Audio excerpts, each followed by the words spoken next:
오늘은 그리스도 신앙이라는 제목으로 하나님의 말씀을 선포하겠습니다. 7월 초에 저희가 빌립보서까지 말씀을 마쳤고 오늘부터는 골로새서 말씀을 함께 살펴보려고 하는데요. 이 빌립보서와 마찬가지로 골로새서도 바울이 감옥에서 쓴 4가지 편지 중에 하나입니다. 소위 옥중서신이라고 하죠. 옥중서신. 이 배경을 볼 때 사도 바울의 위대함을 우리가 늘 깨달을 수 있는 부분이 무엇이냐. 자기 생사를 사실 지금 한 치 앞도 알 수 없는 그런 상황인데도 오히려 이 바울이 성도들을 위한 편지를 썼다는 것. 이게 참 바울의 위대한 점이라는 것이죠. 보통 사람 같으면 어떻겠습니까? 늙고 병들어서 감옥원에 갇혀 있으면 편지를 쓰면 성도들에게 나 지금 많이 힘들다. 나를 위해서 좀 기도해 달라. 뭐 이런 이야기를 해야 정상적인 거 아니겠습니까? 보통은 그렇다는 거죠. 그런데 바울의 편지를 보면은 어떻습니까? 자기 얘기가 거의 없습니다. 오히려 성도들을 걱정하고 성도들을 위로하고 권면하고 치유하는 그런 이야기들이 서신서에 쓰여 있다는 것이죠. 우리가 궁금한 건 무엇이냐? 어떻게 바울이 그럴 수 있었냐는 것입니다. 어떻게 바울이 그런 놀라운 믿음의 삶을 살아낼 수 있었느냐? 이것이 우리의 궁금한 점이죠. 바울이나 우리나 똑같은 성정을 가진 사람인데 그와 우리의 차이가 무엇이길래 그는 이런 절망의 구렁텅이 가운데서도 그의 힘을, 이런 놀라운 능력을 드러낼 수 있었냐 하는 것입니다. 오늘 본문을 보면 그 답이 여기저기 나와 있다는 것을 우리가 알 수 있는데요. 그의 삶의 주어가 무엇이었냐를 잘 살펴볼 필요가 있습니다. 자, 먼저 1절 말씀을 보시면 바울이 시작부터 지금 뭐라고 하고 있죠? 하나님의 뜻으로 말미암아 그리스도 예수의 사도된 바울이라고 합니다. 죽어 마땅했던 자신의 옛사람 사울을 바울로 바꾼 것. 그게 뭐라고 하는 것이죠? 오직 하나님의 뜻으로 말미암았다라는 것입니다. 바울은 지금 하나님 앞에 신앙 고백을 하면서 시작하고 있는 것입니다. 나의 나된 것은 하나님의 은혜입니다.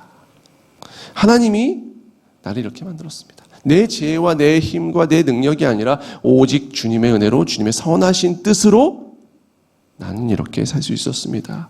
나는 이렇게 믿음 지킬 수 있었습니다. 라고 신앙 고백하고 있다는 것입니다. 그리고 또 2절 말씀을 보시면 뭐라고 합니까?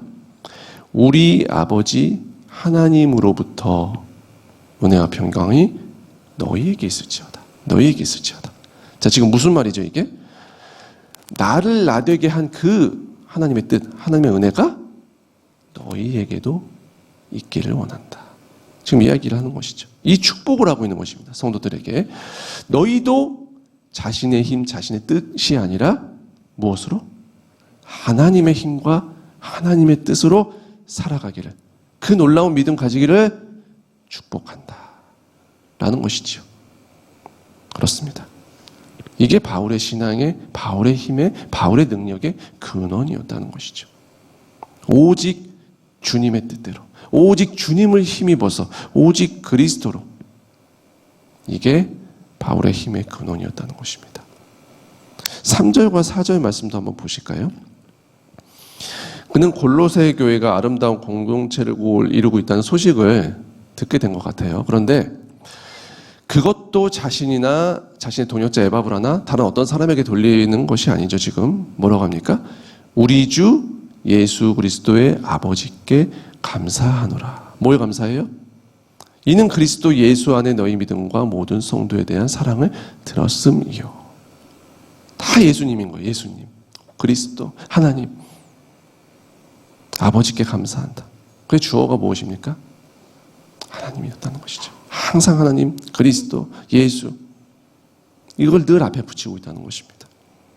사실 바울이 자기 삶과 자기 상황이 중요한 사람이었다면은 지금 본인이 감옥에 갇혀서 언제 죽을지 모르는 상황이잖아요. 한 치 앞을 알 수 없는 그런 상황인데 골로새 교인들이 신앙생활 잘하고 있다. 이게 뭐 그렇게 큰 감사겠습니까? 지금 자기가 죽게 생겼는데 자기가 주어인 사람이라면은 이런 말을 할 수가 없는 것입니다. 이런 말이 위기 가운데, 고난 가운데 절대 나올 수가 없습니다. 절대 안 나와요. 자기가 주어인 사람, 내가 중요하고 내 상황이 평안할 때야 그런 얘기가 나올 수 있겠죠. 근데 지금 극심한 위기 상황이라는 것이죠, 바울은. 그런데도 이런 말을 할 수 있다는 것은 그가 얼마나 철저하게 그리스도 신앙을 살았는가, 얼마나 하나님이 주어가 되는 삶을 살았는가를 잘 보여주는 것입니다.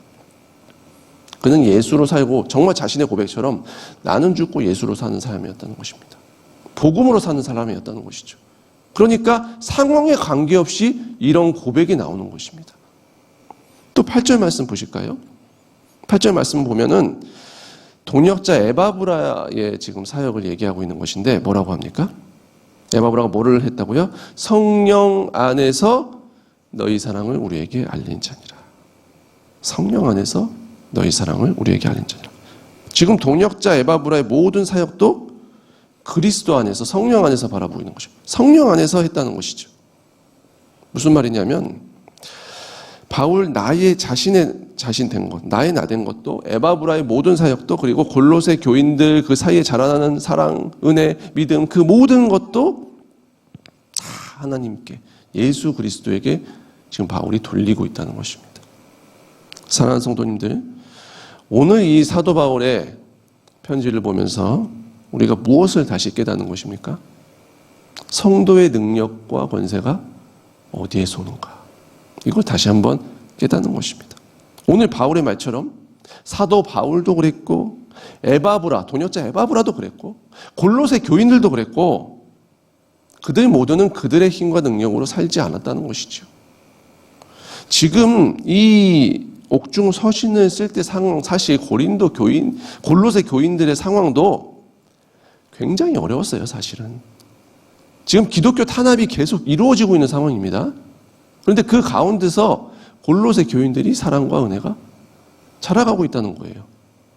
언제 죽을지 몰라요. 당장 오늘 같이 예배 드리던 그 사람들이 내일 없어질지 모릅니다. 내일이면 실제로 없어져요, 사람이. 끌려가서 죽는 거예요.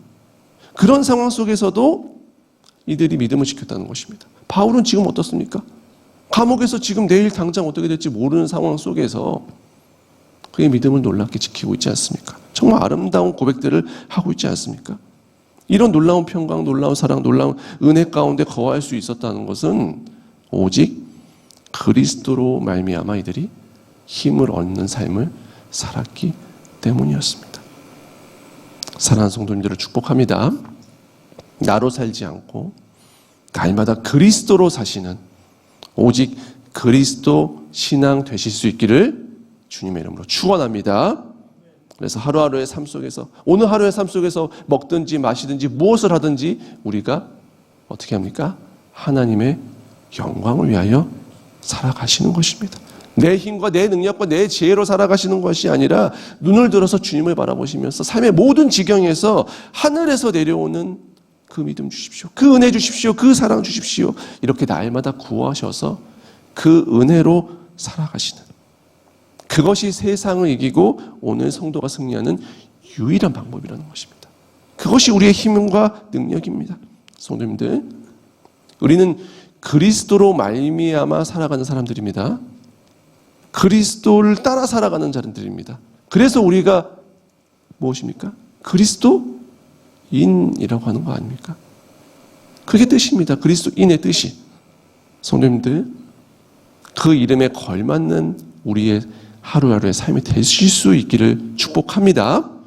오직 그리스도, 오직 하나님, 이 놀라운 예수 그리스도 신앙으로 감옥 안에서도 날마다 승리하며 살았던 바울처럼 우리도 오직 예수로, 오직 그리스도로 살아가셔서 승리하는 삶이 되실 수 있기를 주님의 이름으로 축원합니다.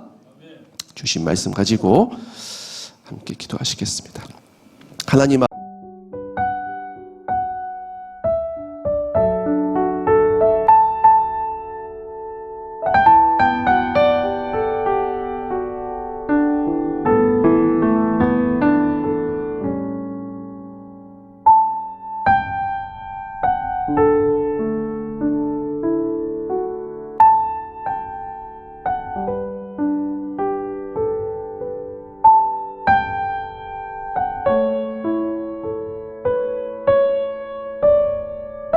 네.